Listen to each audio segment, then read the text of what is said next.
경기 부천시 소재의 관리인 지위를 두고 발생한 분쟁입니다. 위임의사가 철회된 위임장까지 어거지로 집계를 했고요. 관리인 선임 안건이 의결됐다라는 허위의 공고를 하였습니다. 채무자 A는 두 번째 관리단 집회가 무효다 이런 주장을 하면서 저희 이현주 변호사팀이 어떻게 대응했는지 살펴보도록 하겠습니다.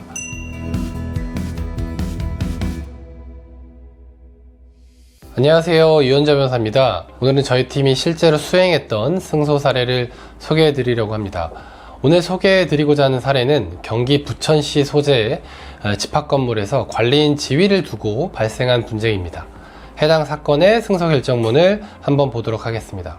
인천지방법원 부천지원 결정인데요. 사건명은 직무집행 정지 및 업무방해 금지 가처분입니다. 저희 팀의 강희용 변호사님이 수행을 하셨고요. 주문을 보시면 본안 사건의 판결 확정 시까지 채무자 땡땡땡은 임기가 지난 참칭 관리인입니다. 집합건물의 관리단의 관리인으로서의 직무를, 그리고 또 다른 채무자는 관리단 총무로서의 직무를 각 집행해서는 안 된다. 그리고 채무자들은 입주자들에 대한 관리비 부과 및 징수를 포함하여 집합건물에 대한 일체의 관리행위를 직접 해서도 안 되고 제3자로 하여금 해서도 안 된다. 그리고 채권자 땡땡땡의 집합건물에 대한 관리행위를 일체 방해해서는 안 된다 라는 취지이고요. 그 다음에 2항은 관리 업무와 관련된 회계장부 등 문서를 인도하라는 취지의 주문입니다. 그리고 3항은 집행관 공시이고요. 4항은 간접강제 명령인데요. 위반일수 1일당 10만원, 100만원, 30만원씩을 지급하는 내용까지 포함되어 있습니다. 네, 이번 사례의 사실관계를 살펴보겠습니다. 채무자 A는 2022년 관리인으로 선임된 이후에 임기가 2년 지났음에도 불구하고 계속 관리인으로서의 업무를 수행하고 있었습니다. 채무자 A는 2025년 3월경 관리단 집회를 개최하고 이것을 1차 관리단 집회라고 하겠습니다. 단독 후보로 출마를 했습니다. 그리고 찬반 투표를 진행을 했는데 여기에서 채무자 A에 대한 관리인 선임 안건은 과반수 동의를 얻지 못해서 의결되지 못했습니다. 그럼에도 불구하고 채무자 A는 위임의사가 철회된 위임장까지 유효한 위임장으로 어거지로 집계를 했고요. 그런 방식을 통해서 관리인 선임 안건이 의결됐다라는 허위의 공고를 하였습니다. 구분 소유자들과 저희 이현주 변호사팀은 채무자 A를 관리인으로 선출한 것에 중대한 하자가 있어 관리단 집회 결의가 무효라고 판단을 했습니다. 그래서 새롭게 관리단 집회를 소집 개최해서 관리인을 선출하기로 했고 적법하게 관리단 집회가 진행된 결과 채권자 B가 관리인으로 선출되었습니다. 채권자 B는 관리인으로 선출된 후에 인수인계를 채무자 A에게 요구를 했는데요. 채무자 A는 관리인인 자신에게 소집 요구도 하지 않고 법원에 소집 허가 결정도 없었기 때문에 두 번째 관리단 집회가 무효다 이런 주장을 하면서 채권자 B의, 그러니까 새롭게 선출된 관리인의 인수인계 요구를 거절했습니다. 이에 대해서 채권자 B로부터 저희는 의뢰를 받아서 채무자 A를 상대로, 그러니까 전임 관리인이죠. 전임 관리인을 상대로 직무집행 정지 및 업무방해 금지 가처분을 제기했습니다. 채무자 A 쪽에서는 가처분 소송에서 이런 주장들을 했습니다. 제1차 관리단 집회에서 채무자 A 본인이 적법하게 관리인으로 선출되었다 이런 주장을 했고요. 두 번째로는 제1차 관리단 집회가 무효라고 하더라도 채무자 A는 22년에 관리인으로 선출된 적이 있으므로 본인은 임기 만료된 관리인으로서 긴급 사무 처리권이 인정된다. 그렇기 때문에 채권자 B와 구분 소유자들이 채무자 A에게 소집 요구하지 않고 법원의 소집 허가 결정 없이 관리단 집회를 소집 개최했기 때문에 그것은 무권리자가 소집한 것이어서 무효다. 즉 2차 관리단 집회에 중대한 절차상 하자가 있어서 무효다라고도 주장을 했습니다. 이 사건의 쟁점은 이렇게 두 가지입니다. 첫 번째는 1차 관리단 집회가 무효인지 여부, 두 번째는 2차 관리단 집회가 무효인지 여부입니다. 임기 지난 관리인에게 긴급 사무처리권이 인정되는 경우에 5분의 1의 구분 소유자들이 관리단 집회를 소집하기 위해서 반드시 집합건물법 33조 제3항에 따라서 소집 요구하고 법원의 소집 허가 결정까지 받아야 하는지 여부, 이것이 이제 두 번째 관리단 집회의 무효 사유 중 가장 핵심적인 부분이었죠.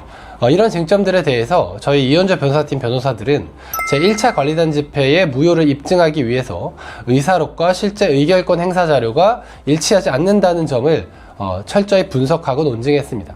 그러는 한편 관리인의 임기가 만료된 경우 설사 관리단 사무의 공백을 막기 위해 그 관리인에게 일정 범위 내에서 긴급 사무 처리 권한이 인정될 수 있을지라도 배타적인 소집 권한까지 인정될 수 없다는 점에 대해서 많은 법원 판결례들의 태도를 분석해서 논증을 했습니다. 그러면 법원 판단에 대한 구체적으로 검토를 해보도록 하겠습니다. 첫 번째로 1차 관리단 집회가 무효인지에 대해서 법원은 이렇게 판단을 했습니다. 3월 9일자 관리단 집회 결의의 효력에 대해서 재판부는 밑줄 그은 부분을 보시면 관리단 집회 의사록 기재와 달리 관리인 선임 안건에 찬성한 소유자들이 15명 밖에 되지 않는다.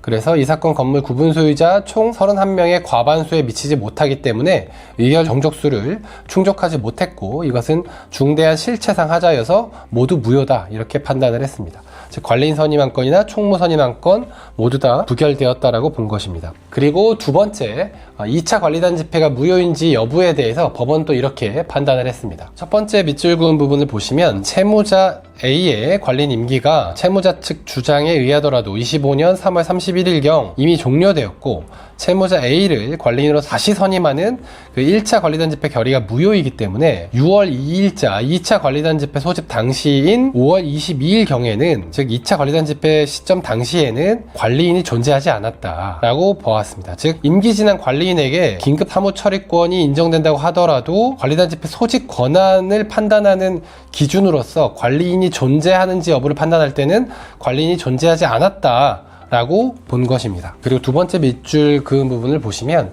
이 부분이 핵심적인 쟁점 중 하나였는데요.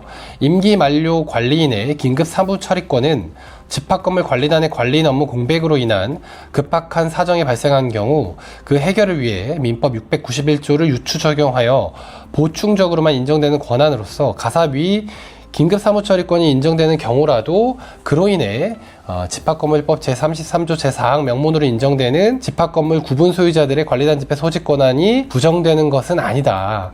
그래서 2차 관리단 집회의 소집 권한자는 적법하다라고 판단을 한 것입니다. 네, 2차 집회에 관해서 핵심적인 쟁점은 보신 것처럼 임기가 만료되었을 때 5분의 1의 구분 소유자들이 관리인에게 소집 요구도 안 하고 법원의 소집 허가 결정도 받지 않고 집합건물법에 따라서 5분의 1 동의만 받고 관리단 집회를 소집할 수 있느냐 였습니다. 이 부분에 대해서 재판부는 관리인의 임기가 만료되었다면 법에서 말하는 관리인이 없는 경우에 해당한다.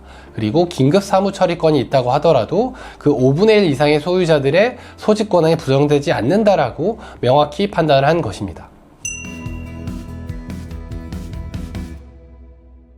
이번 사안과 같이 임기가 만료되었음에도 불구하고 새롭게 관리인 선출을 하지 않고 긴급 사무 처리권이 있다라는 이유로 임기 만료 관리인이 계속 관리 업무를 주구장창 하는 경우가 현실에서는 매우 많이 찾아볼 수 있습니다.